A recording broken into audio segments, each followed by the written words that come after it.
My brother and I were talking back in the early days of YouTube, before Google had bought them out, before there was monetization. We were just blown away by the fact that Joe somebody could create a message and get it out there for a mass audience.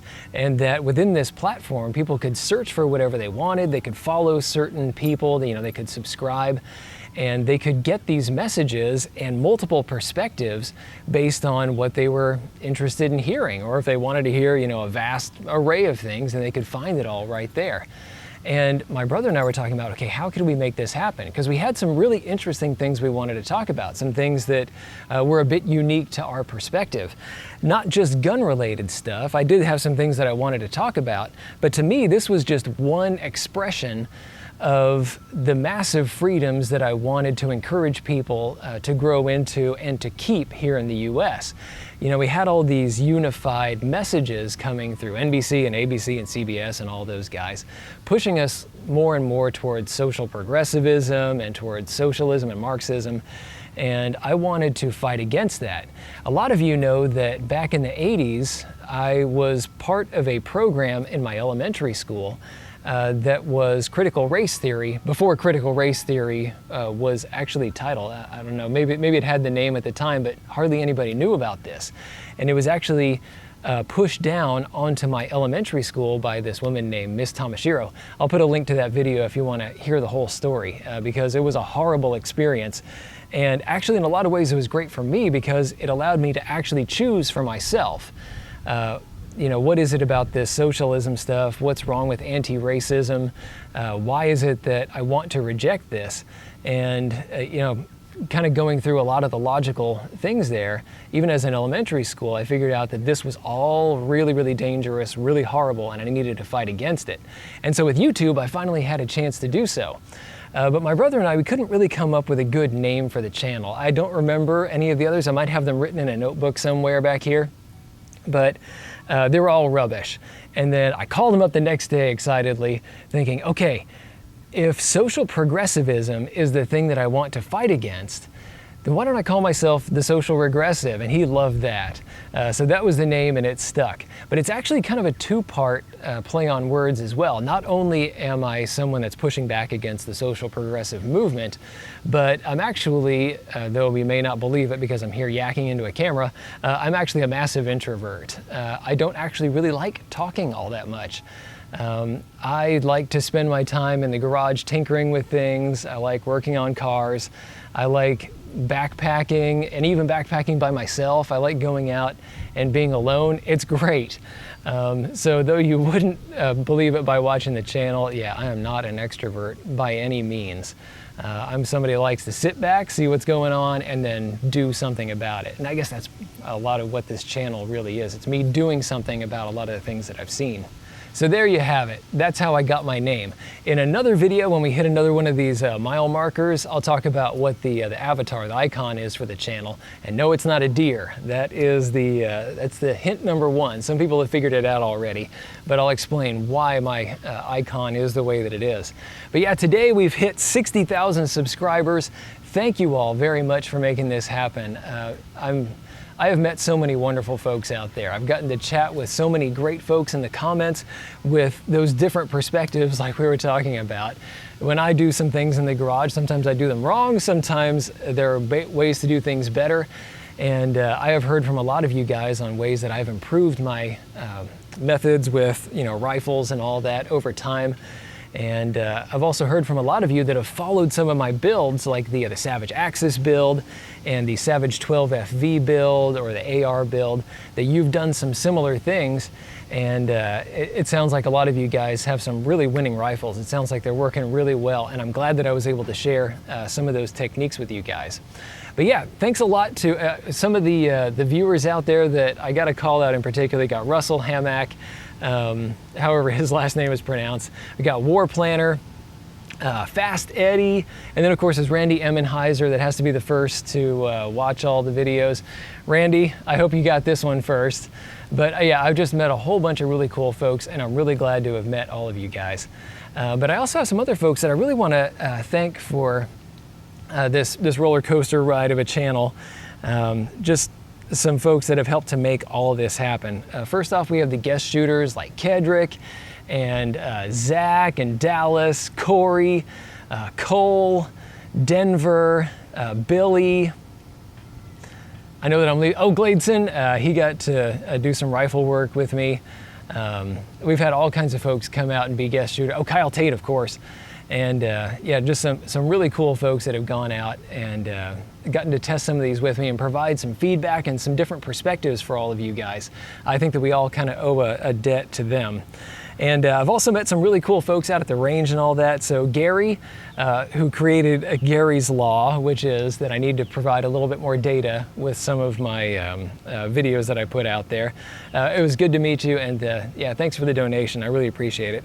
And then at Red Castle, I also met Paul and Jeremy. You guys were fun to shoot with. Thanks for letting me try out that Swiss rifle. That was really cool. I've never gotten to try one of those straight poles before. And some of the manufacturers that have helped out a lot with some of the stuff that we've been able to do, CMMG, of course, they make just amazing ARs. And so we've been able to do some really long range work where I didn't think that semi-automatic rifles could do that sort of stuff, but they've been a big help there. Bushnell has provided a lot of the optics that we've used for a bunch of our challenges. Weaver as well, Simmons.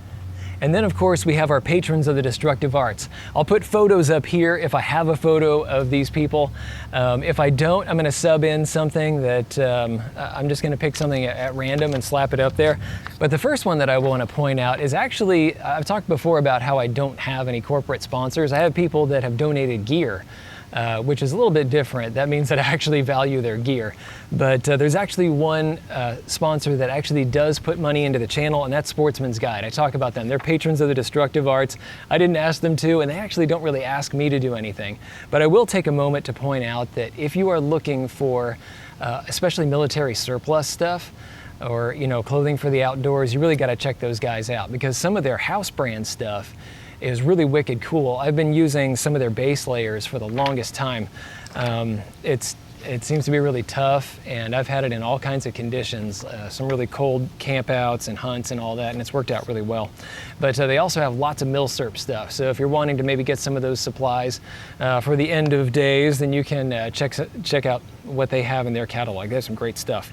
But yeah, at the 338 Lapua Magnum level, so they're one of those. The other one is Stan and Mary Broderick. Those are actually my parents, so you can give them away if you see them around in the comments. At the 300 Winchester Magnum level, we have Peter, Joseph, Davis. You've heard about him before. We have Mr. No Name. We have Tyler. And yeah, thanks a bunch, you guys, for that. I'm going to pop some photos up here if I have them of you.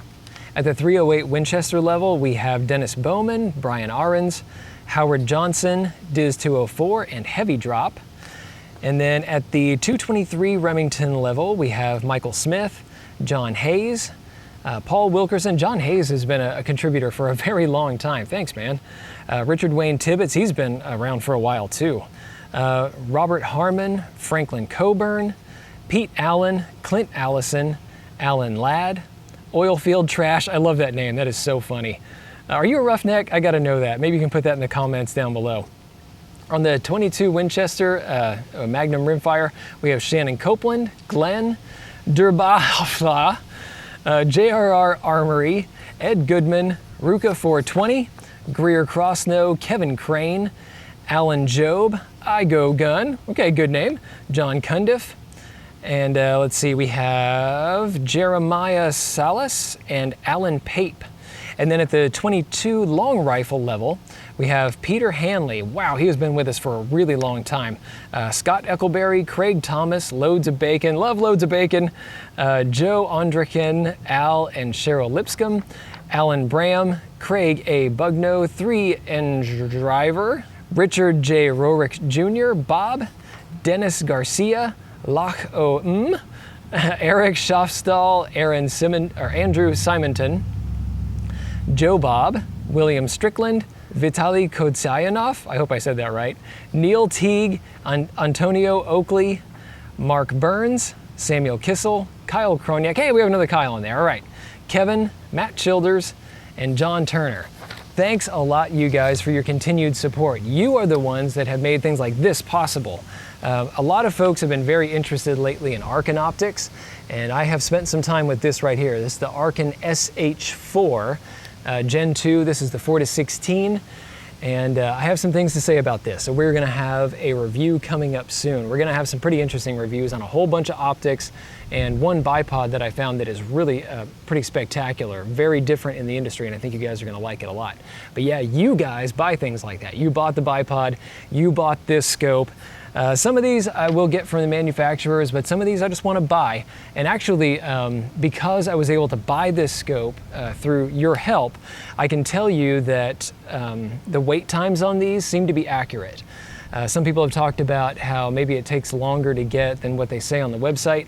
This is the milleradian version, and I specifically bought this so that I could see how long it would actually take to arrive if I purchased it just straight out. So yeah, it said that it would take about a week, and lo and behold, a week after I had made the purchase, it said, okay, it has arrived in our shop, we're gonna send it, and it arrived 3 days later. So they were completely up to their word. They said it was back ordered a week, it arrived within a week, and everything was a-okay. So yeah, it's a cool scope. We're gonna talk a lot about it and some others, and hopefully, kind of along with the series that we did before on how to select the perfect optic for you and what you're doing, maybe you can see if this is gonna be a match for you. I'll try to tell people where these scopes are actually gonna fit out in the field. In addition to the reviews, I do have a couple of strange videos coming up soon, and I hope you won't miss them. These are getting into those bigger issues. I think there's something really nasty coming down the pipe that is going to be a little bit beyond the socialism, Marxism takeover that we all are, kind of watching happen. I think there's actually something a little bit nastier that may be one level below that, and I'm kind of curious to hear what you guys think about this. It's going to take a little bit of explaining. So yeah, watch for that video. Thanks a lot for making all this happen. I will see you guys soon.